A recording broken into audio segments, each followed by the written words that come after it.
Hey y'all, so season 3 is officially coming out March 1st, which I'm so excited. We're gonna be covering the Azores, which is Portugal, Croatia, and Indonesia. So I can't wait for that. But in the meantime, I did want to feature a podcast I know some of y'all would really enjoy, and it's some information I think you'd really want to hear. So this podcast, it's called While She's Away. And I mean, if you're listening to my podcast, I know you're a traveler or you love to travel or you want to travel and you want it to be part of your life. And maybe you're even like me and you want to learn how to make money online and not be stuck in a city or at a job or with a 2-week-a-year vacation, and While She's Away is a great resource for learning about backpacking and how to budget travel, how to become a digital nomad. And so that's the episode I'm featuring today for y'all. And this episode's all about how to start your digital nomad life. And I hope y'all really enjoy it. I learned a lot from it, and I'll see y'all March 1st for season 3. Cheers.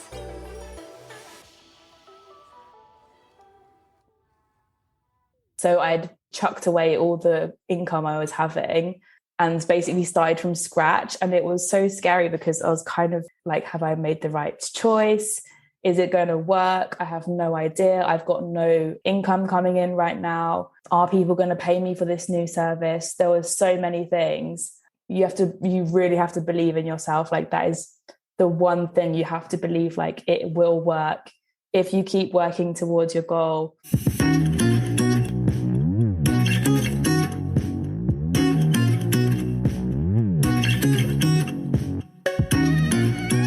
Welcome to While She's Away podcast, a podcast where women share their unique travel stories and advice in the hopes to inspire you to get out and see the world. I have been able to grow because I've had no one to rely on but myself. It's so important to learn other people's ways of life and incorporate it into your own. Hello, loves. Welcome back to another episode of the While She's Away podcast. On this episode, we have Hayley, and she is talking about all things digital nomad life. I know digital nomadism is kind of a buzzword right now, and everyone in the travel space wants to become a digital nomad and figure out how they can work remotely and travel full time. And I think definitely the pandemic sparked a lot of that when people started working from home. So I think this episode will be really helpful for people or anyone who is looking to make that switch into working remotely. So a little bit about Hayley. She was born and raised in London, and by the time she was 23, she had already traveled to 37 countries. In 2018, after a backpacking trip in South America, Hayley realized that her true passion was, of course, to travel. And she started researching every possible way to work remotely so she could travel at the same time. She had tried dropshipping, blogging, ended up in an MLM, and eventually found English teaching. Online English teaching eventually turned into freelancing and then starting her own business. She then quit her corporate architecture job and began her digital nomad journey. Hayley is currently living in Mexico, and Hayley started a business teaching other people how to become digital nomads themselves and create that life of travel and freedom that she's been able to create for herself. In this episode, we touch on lots of different things. Hayley shares her story into becoming a digital nomad and just into finding her love for travel as well. We talk about how to get started as a digital nomad, even if you feel like you have no transferable skills, which was something I asked for me personally, but I think it also a lot of people can relate, like if you've worked in hospitality or different things and feel like you don't have skills that can transfer into working online. We also talked about the pros and cons and some of the realities of the nomadic lifestyle that you maybe don't hear or see about from Instagram. We also talk about the belief that you need to have in yourself when embarking into this new journey. A lot of people who become digital nomads end up starting their own business, and entrepreneurial pursuits can definitely challenge the belief you have when there's imposter syndrome and different things coming up. So we definitely touch on that.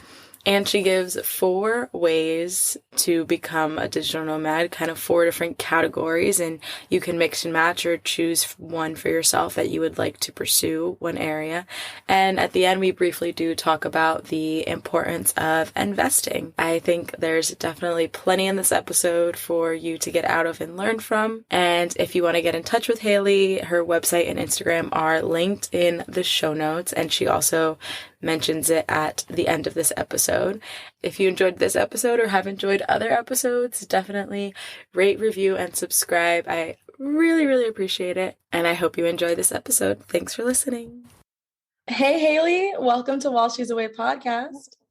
Hi, it's great to be here.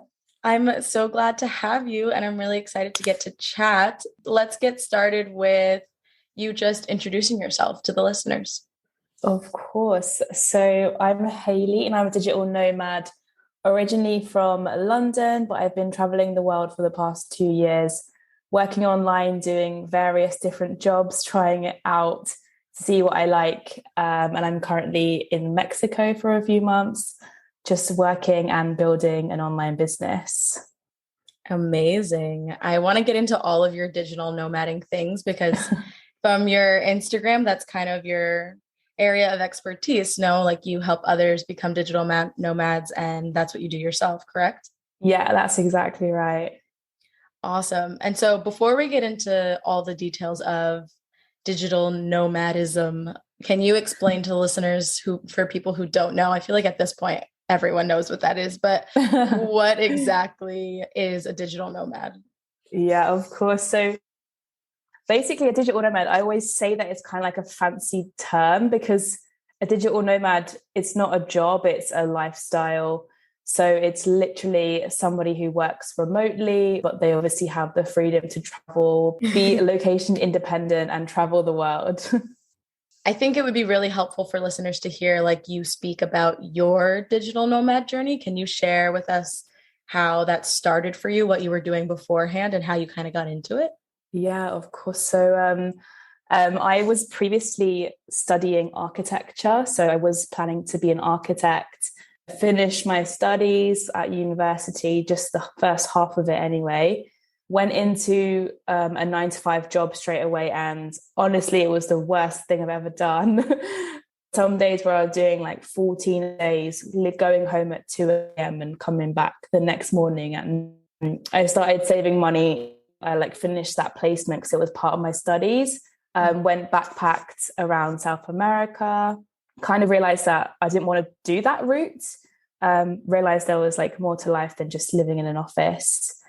So after I got home, I had to get another job again because I was completely broke from traveling.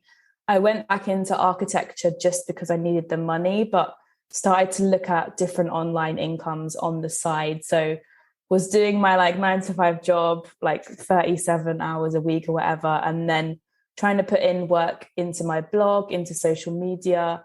And then I ended up trying other stuff like drop shipping, ended up in a multi-level marketing scheme at some point, which was not my best, not my best times, but we learn. I think if you didn't end up in some sort of MLM, like you didn't try all of the options of what's online. So, I mean, it's a rite of passage. You did. Definitely. I learned a lot of skills, so it's fine. So I did that. And then eventually I found online English teaching. And this was like during like the first start of when the whole pandemic was going down in 2020. Mm-hmm. My job put me on furlough for 6 weeks. And that's like a scheme they had in the UK. So I was basically free for 6 weeks, but getting paid from my job, not having to work. It was like perfect. Wow. The dream. Amazing.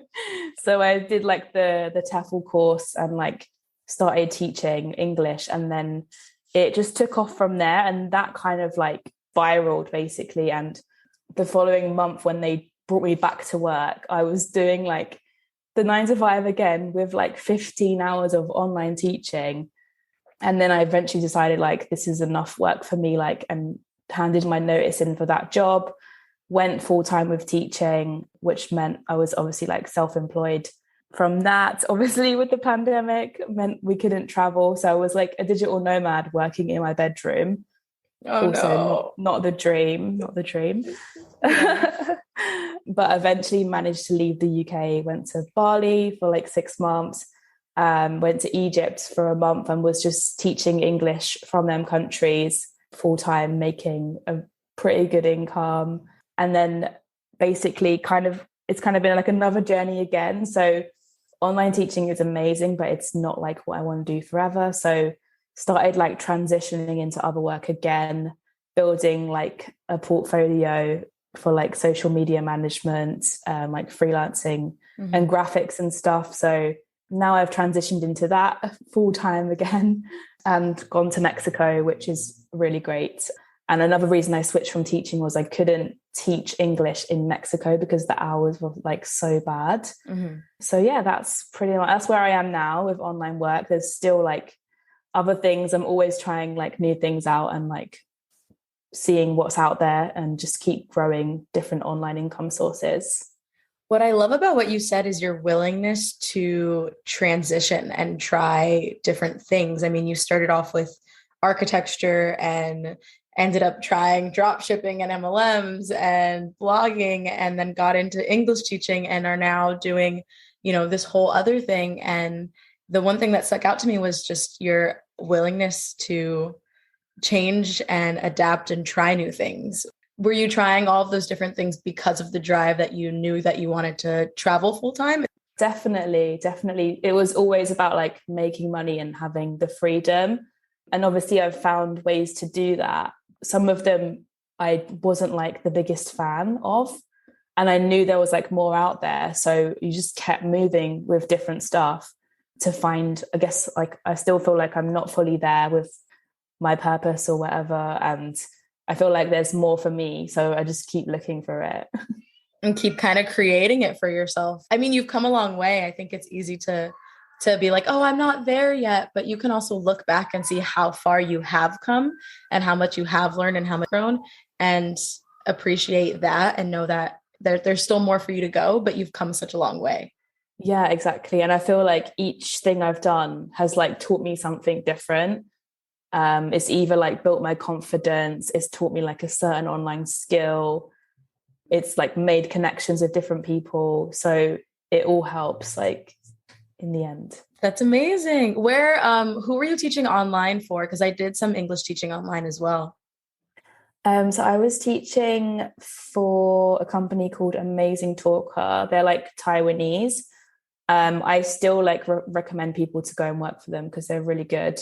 But most of them are like, it's like worldwide, but most of it's like Hong Kong and Taiwan. So all my students were in Hong Kong, but they were really good. I did some teaching for a few months for VIP kids, and it was kind of the same as you. I just was doing it because I had always worked with kids and I enjoyed that. And I was looking for some way to kind of transition into working online. I'd really found that, like you said, like it was working. It wasn't terrible. It was online, but it wasn't what I wanted to do with the rest of my life, Yeah, I totally, because I always felt like, I was like, this job's so fun. Like, it's so fun. You get to play games and do this and do that. But then ultimately, like, it feels like you can do more because it is so easy and it is so fun. And I kind of felt like I wasn't being challenged enough with like the skills I had, I guess, because I came from like a very creative background. Yeah, I understand that. And so you have a blog post that's 4 ways to become a digital nomad that I was reading through a bit. Do you think you could touch on, really, you don't have to go into full detail, but like touch on what those 4 ways are? Yeah, of course. So the first one is to turn your current job into a remote one. Depending on what job you have, obviously, if it's like an online one already, there's a potential that your boss or employer might be open to you traveling while working online. I know people who are living in Mexico and their employer doesn't actually know about it. So you could always do that. Don't recommend it. But if they don't find out, then they will never know. As long as you stick to your hours, they won't know what you're doing. Someone else said that to me too, that I interviewed recently, that they know people who are, just don't tell the bosses and do it anyway. But I feel like I would be in a constant state of nervous anxiety. Like they're going to find out, they're going to know. Actually, I've met quite a few. Two of them from the UK. One of them has had to like attend a 5 a.m. meeting, and one of them had to attend a 3 a.m. meeting. And I was like, oh no. Oh my God. That is not good. So that's the first way. Obviously, if your employer is more open to it, they might allow you to change up your hours. So it's a bit more reasonable depending on where you're going. And then the second way is obviously to find a new remote job. So that could be like going on LinkedIn, because they've got lots of remote jobs. Just set the filter to remote, and then it will show you all the remote jobs that are currently there. So if you see anything that you might be able to apply for it. And then if you think you need any like more skills, then like go and do an online course, get some more skills. The third way is to start freelance work. There's obviously so many things you can do, from like becoming a virtual assistant, editing photos, copywriting, web design, graphics. Literally, there's so many things you can do.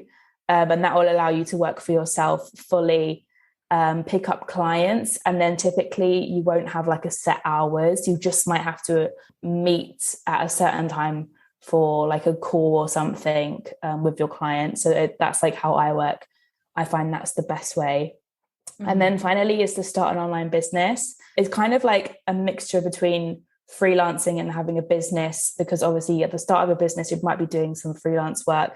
But there's loads of online businesses you can do. You can obviously start a business in e-commerce. There's like Amazon FBA, drop shipping, marketing business. You can start a marketing agency, advertising agency, affiliate marketing from blogging and stuff like that. So yeah, that's pretty much the 4 main routes that you can take in order to start working. You can also mix and match them as well. So say you're like freelancing and you think you want to start a business to be able to like stop working on hourly rates, then you can like do both at the same time while you're growing your online business. It's really about finding whatever form of it works for you. Yeah, exactly. Like some people I know, they don't want to have a business because they just want to like log on, do their work and then log off and be done and like chill. And that's like totally fine. But other people, they do want to build like something bigger. They want to like build a legacy. They want to hit like 6-figure incomes. And that's totally possible as a digital nomad as well. So it kind of depends what goals you want, what you want. Because here, like as well, like with digital nomads, different scales as well. So you have people who are working like very minimal hours. They're staying in hostels, they're partying, they're enjoying their life, having fun. But then there's another end of the scale where it's like basically someone who's growing a business. They're like managing a team, they're putting in all the hours possible, but they're living this life because it's cheaper than living wherever they're from. And then they get to do fun stuff on the weekend as well. Yeah, like you said, it depends on, I guess, what you want out of it. Yeah, exactly. So there's just so many options and things you can do. I think sometimes options can feel overwhelming when there's so many ways you can go at something, but also at the same time, it's so many different routes that you can try and see what works best for you, because it's not just one thing. Okay, that didn't work. Well, there's nothing else I can do. No, there's the internet. Yeah, there's a million things that you can try or do. And the internet is vast. Yeah, exactly. Like, and if you don't like something, this is something I'm learning right now. Like I've had clients that I didn't really enjoy like working with, and having to tell myself, if you don't like this, you don't have to do it. So if you were going to talk to someone, which is probably something you do actually regularly, how would you recommend someone getting started? If they're curious, if they're hearing you talk about your journey and they think, I want to do that too, but how do you get started? What would you say to someone? The best thing is obviously just to start trying different things, like do it around your current job. Like maybe you set aside like a few hours a week, and then also start to look at your like passions, things you enjoy. for somebody, if they really love like being on social media and like editing stuff, potentially they can give a try for like social media management.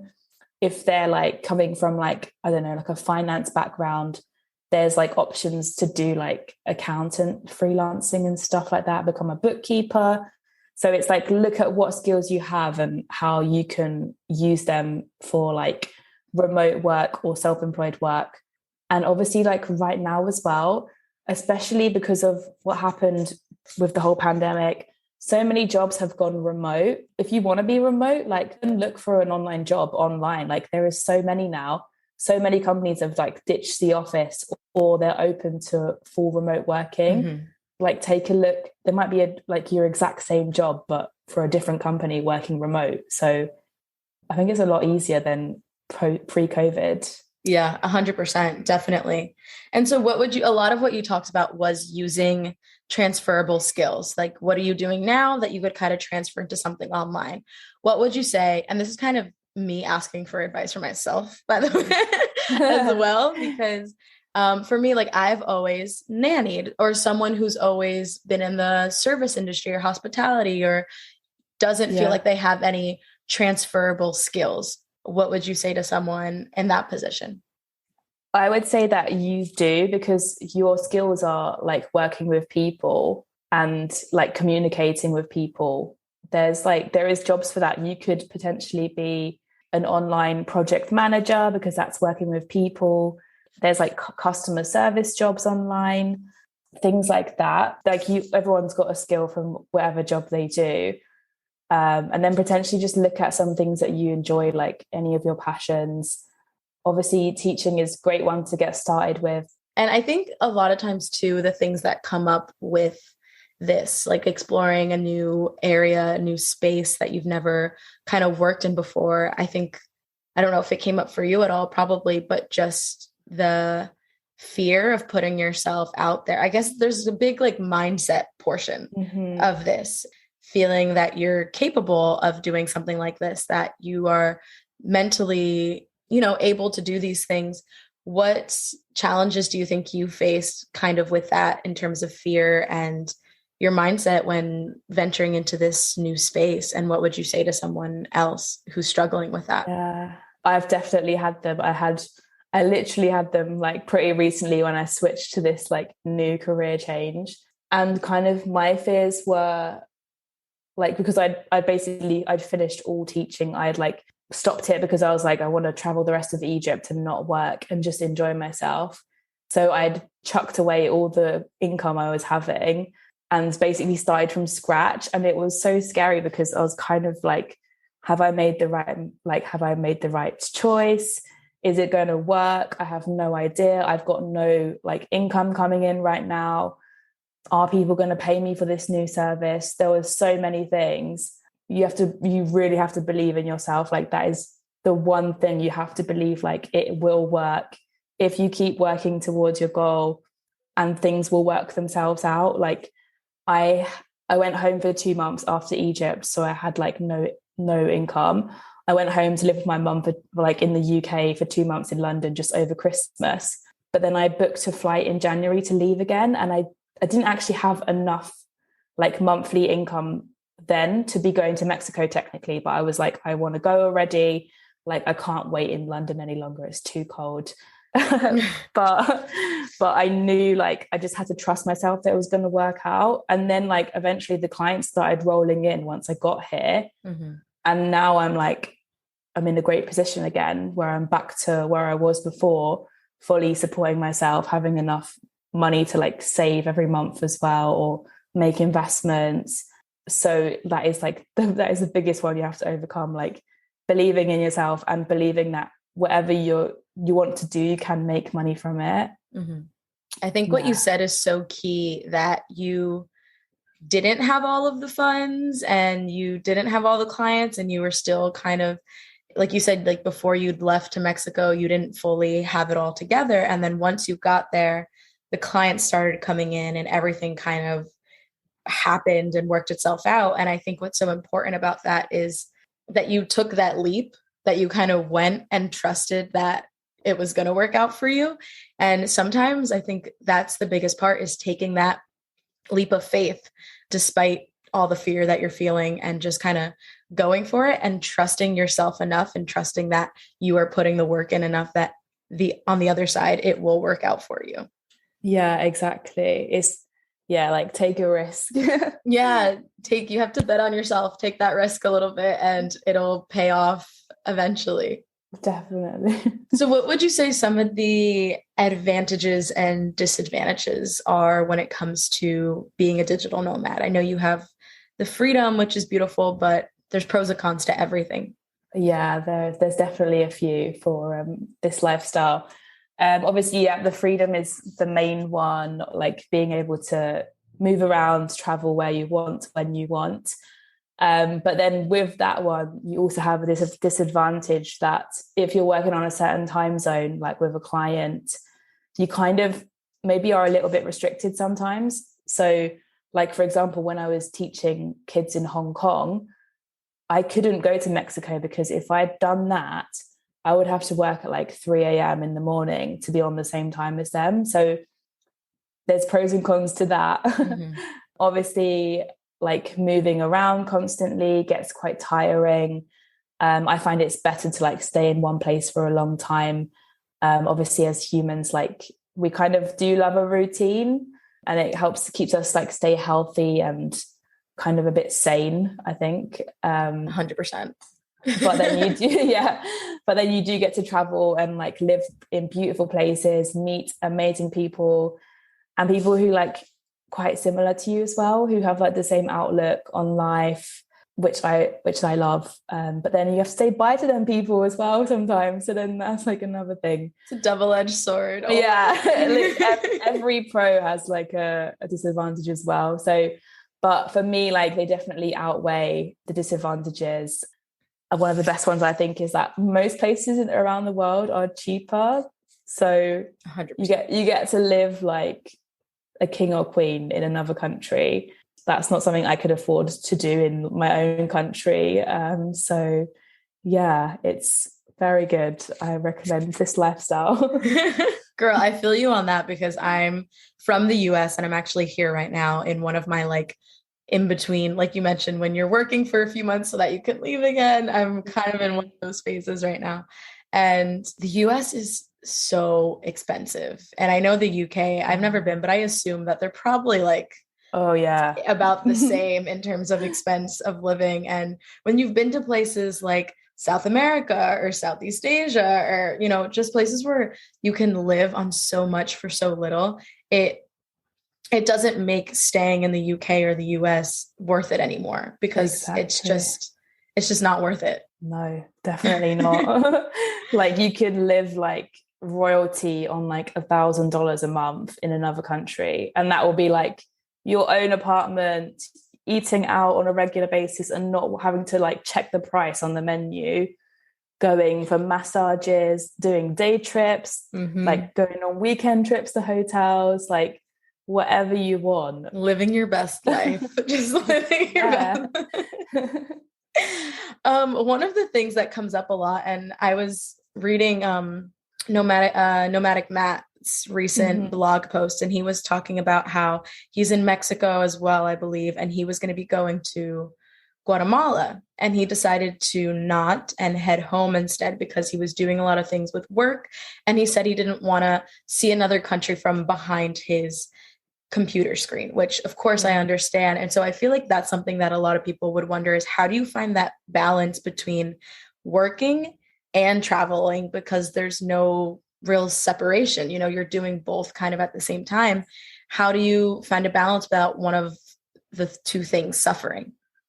Yeah, to be honest, it's probably something that I'm working on as well right now. Like I don't have the solution just yet, because like the stage I'm at the moment is I'm trying to build my online business, and then I'm like exploring on the weekend, so like Saturday and Sunday. So at the moment I've decided like I'm putting in more hours right now with the goal of like growing my hourly income, so then I can drop my hours and then be like more free to travel when the time comes. but it is different. It is like hard and it is difficult to kind of fit them both in sometimes, depending on what work you do.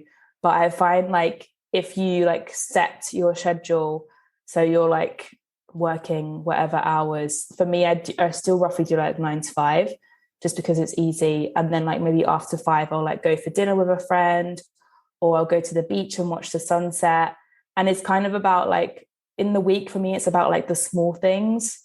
For me, like being able to walk to the supermarket, walk to the gym, which I can't do in London, to be able to go for dinner with my friends and it's not that expensive, or go to the beach, which I don't have where I'm from. And then the weekend is about like seeing more. So it can be like difficult to fit stuff in because you kind of have to like have like shorter trips on the weekend. So like this weekend, I might go to Tulum and like stay for 2 nights and like go and see that area. And then next weekend, I might go and see somewhere else. So it's like having a base and then doing like smaller trips around that. You still have more freedom than if you were in the UK working a, in-person 9 to 5. But there still is some sacrifice that comes along with it, especially like you said, right now you're in a phase of building and creating something. I think anytime you're creating something new, that is going to always take up more time, and then it will have that payoff eventually and will be worth it, and you'll have more flexibility at some point. But right now you're investing your time in creating. Yeah, exactly. But I think especially with this life, you're going to get so tired. Like travel is a full-time job in itself. Mm-hmm. Like if you're just traveling, you're going to be tired as is. So adding on like work to that as well, like you're going to be extra tired. I think slow travel is like super important for this lifestyle to avoid like burnout. You can still like stay in a routine, but obviously you have like the good parts about being in like beautiful places and being so close to it, kind of like immersing yourself in local culture just by living here. Like it's a good thing. Which for me, I think is even better because I enjoy traveling more slowly. Like I've done quicker travel, and you do get so burnt out so quickly moving from city to city every 3-4 days. It's exhausting.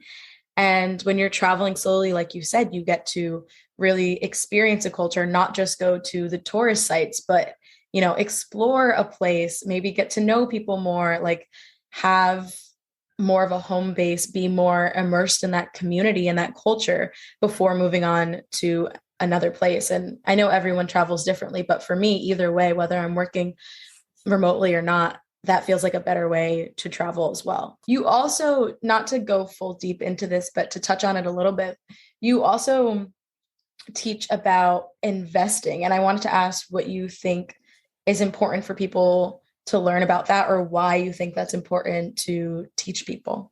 Yeah, I'll quickly go into it.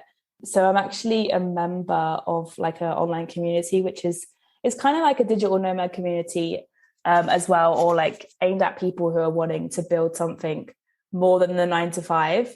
It's all about like learning how to manage your finances and learn how to make money from money without doing anything. And I think that's like very important. As a digital nomad, you're self-employed. So you do have to think about stuff like having emergency funds, because if your income's like fluctuating and you don't have enough, then you need something to back you up. So having that in the first place, and then thinking about the future as well, depending on where you're from as well, like will depend if you get a state pension when you're like 65 or whatever age they decide to turn the retirement age to, who knows. So starting to look at that and like planning for the future. So like setting up like stocks, buying like certain stock, and make sure like every month I'm like investing in something, as that's like growing and compounding over time. So that's just something on the side. And then like cryptocurrency as well. That's really great. Again, it's like, that's like me looking at other ways to make money as well. But like ways to make money without me putting too much time in it. So yeah, I'm basically setting myself up for early retirement. Amazing. We love that. We love that. I mean, it's true. Like what you said too, that you can't, you're not working a 9 to 5, you're doing your own thing. And so there's no retirement fund that you're like paying into monthly. And so you do have to, that's another, aspect of this that you have to keep in mind. It's like, yes, I'm making money, but what about a savings account? What about an emergency fund? What about for retirement? Those are all things that you have to take on and do yourself now and be responsible for and learn about. Yeah, exactly. And you've also got to learn about like tax and all that stuff. So it's not the fun stuff. It's not really. And I think that's important to share though, and to see is that, yes, when you go on Instagram, it's like, oh, digital nomads, and it can be very glamorized and romanticized, and oh, you can travel the world. And yes, that's true. It gives you that freedom, but there are other parts of it that I think people should be aware of when deciding to make that jump or go into it, because they're realities of it. And so you don't want to, get to that other side and be like, well, I didn't know I had to learn how to, do my own investing. Save, like, exactly. 65 and you're like, what? Where's my money? Exactly. Or like that you have to learn how to do taxes and all of those things yourself. Those are parts of it. But I think for people like you or for like me, or probably those who are listening right now, when travel and living that life is such a priority for you, then doing those things is worth it. Yeah, exactly. And probably like when you end up doing your taxes, you're like, oh God, like I wish this was just done for me. Like, why don't I have a normal job? But then like I think back to the time and how I felt like when I was working that job. I would come home crying like after work most days. I don't have that anymore. Like I'll do a bit of tax if I have to. Yeah, exactly. I'll do a little bit if I have to, if I don't have to stay here in the UK, and I can go and live in Bali and Egypt and wherever I want. And like we said before, there's trade-offs and advantages to everything. I would love to just gallivant the world and not have to. I wish someone could just pay me like all the time. And you've given such amazing information and knowledge. And so I just want to say thank you so much for coming on. I really, really appreciate it. You're so welcome. It was good to be here and I hope it's helped. Definitely.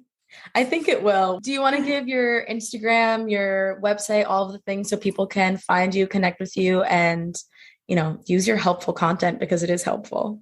Yeah, of course. So you can find me on Instagram. It's called @Head for Horizons. It's from like Head for Heights, but it's Head for Horizons. And then that's the same with the blog as well. And then literally, if you've got any messages about like becoming a digital nomad, just reach out to me on Instagram. I always reply to all my messages.